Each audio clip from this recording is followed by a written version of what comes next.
তো ভক্তগণ, আজকে আমি আপনাদের শ্রী রাধাকুণ্ডের মহিমা দেখাবো, ঠিক আছে। শ্রী উপদেশামৃত গ্রন্থ থেকে, এই যে যেটা লিখেছেন স্বয়ং রূপ গোস্বামী, ভগবান শ্রী চৈতন্য মহাপ্রভুর প্রধান শিষ্যদের মধ্যে অন্যতম, বা তাকে প্রধান শিষ্য বলা হয় সব থেকে।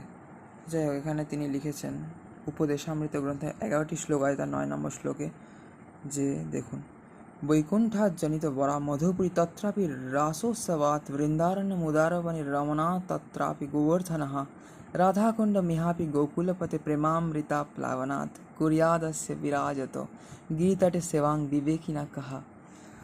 মানে হচ্ছে, অনুবাদ দেখুন, বুঝতে পারবেন সব, ঠিক আছে। মথুরা নামক দিব্য স্থান, ঐশ্বর্যময় অপ্রাকৃত জগৎ বৈকুণ্ঠ অপেক্ষা শ্রেষ্ঠ, কারণ শ্রী ভগবান স্বয়ং সেখানে আবির্ভূত হয়েছিলেন, ঠিক আছে। বৈকুণ্ঠ তো শ্রেষ্ঠই সব থেকে, বৈকুণ্ঠ গোলক, কিন্তু সেখানে ভগবানের আবির্ভাব লীলা বা জন্ম লীলা বাল্য লীলা নেই, তাই জন্য বৈকুণ্ঠ থেকেও মথুরা বৃন্দাবন শ্রেষ্ঠ এখানে, ঠিক আছে। মথুরা নামক দিব্যস্থান ঐশ্বর্যময় অপ্রাকৃত জগৎ বৈকুণ্ঠ অপেক্ষা শ্রেষ্ঠ, কারণ শ্রী ভগবান স্বয়ং সেখানে আবির্ভূত হয়েছিলেন। আবার বৃন্দাবনের অরণ্য মথুরা মণ্ডল অপেক্ষা শ্রেষ্ঠ, কারণ ভগবান শ্রীকৃষ্ণ সেখানে রাসলীলা অনুসরণ করেছিলেন। এবং গোবর্ধন পর্বত বৃন্দাবন অরণ্য বৃন্দারণ্য বা বৃন্দাবনের যে দ্বাদশ অরণ্য, তা অপেক্ষা শ্রেষ্ঠ, কারণ তা শ্রী ভগবানের চিন্ময় হস্তের দ্বারা উত্তরিত হয়েছিল এবং সেখানে ভগবান নানাবিধ প্রেমময় লীলাবিলাস করেছিলেন বা লীলা সাধন করেছিলেন। এবং এইসবের ঊর্ধ্বে পরম রমণীয় রাধাকুণ্ড হলো সর্বোত্তম স্থান। এখনও গোবর্ধনের গিরিতটে আপনারা রাধাকুণ্ড শ্যামকুণ্ড পাবেন, ঠিক আছে। গোবর্ধন পরিক্রমায় পাবেন, যেটি পরম পবিত্র স্থান মানা, বিশেষ করে গৌড়ীয় বৈষ্ণবদের কাছে।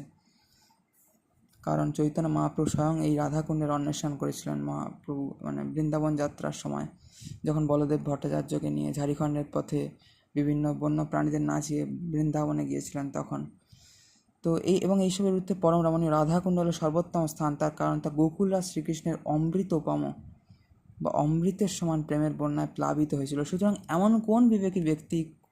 কোনো বিদেবী ব্যক্তি কোথাও আছেন যিনি গোবর্ধন পর্বতের পাদদেশে অবস্থিত এমন পরম রমণীয় রাধাকুণ্ডে সেবা করতে অভিলাষী নন। দেখুন বন্ধুরা, এই যে দ্বাদশ বন তালবনটা ঠিক আমি তো শুনিনি এরকমভাবে, মধুবন, বহুলাবন, ভান্ডির বন, কোকিলাবন, তারপর কাম্যবন, এইরকম যে দ্বাদশ বন আছে। তালবন তমালবন তো এটা তো আলাদা, কিন্তু দ্বাদশ বন ছোটো বন থাকতে পারে, তালবন, ঠিক আছে। বড় দ্বাদশ বন আছে, ছোটো দ্বাদশ বন আছে, এবং আরও অসংখ্য বন আছে। যেমন ওই বর্ষানার গেহেবার বন খুব বিখ্যাত, বৃন্দাবনের নিধি বন খুব বিখ্যাত, ঠিক আছে। যেগুলো বিখ্যাত সেগুলো বললাম। যাই হোক, প্রচুর সরোবর আছে, ঠিক আছে। বর্ষানার রাধা সরোবর, কুসুম সরোবর, কুণ্ড সরোবর একই মোটামুটি, সরোবরের নামে যেগুলো বললাম মোটামুটি অনেক আছে, অনেক।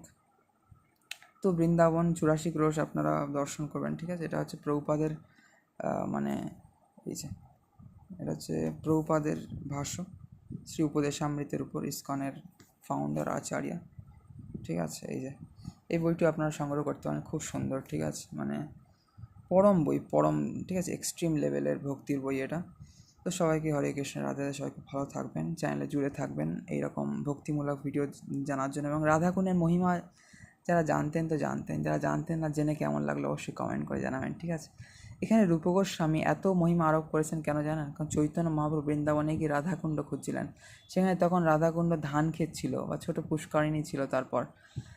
তারপর রূপ গোস্বামী, সনাতন গোস্বামী, রঘুনাথ দাস গোস্বামী, তাদের প্রচেষ্টায়, বিশেষ করে রঘুনাথ দাস গোস্বামীর দ্বারা ভগবান রাধাকুণ্ড বাঁধিয়েছিলেন, ঠিক আছে। তার লীলা আছে অনেক। সবথেকে বেশি গৌড়ীয় বৈষ্ণবদের মধ্যে রঘুনাথ দাস গোস্বামী মহাপ্রভুর সাথে সবথেকে বেশি সময় ছিলেন এবং সবথেকে বেশি সময় রাধাকুণ্ডে বাস করেছিলেন। কন্টিনিউয়াসলি মহাপ্রভুর সাথে ছিলেন পুরীতে এবং কন্টিনিউয়াসলি রাধাকুণ্ডে বাস করেছেন বৃন্দাবনের। তো রঘুনাথ দাস গোস্বামীর আমি অনুগামী বলতে পারেন, ঠিক আছে। আমার আদর্শ রঘুনাথ দাস গোস্বামী।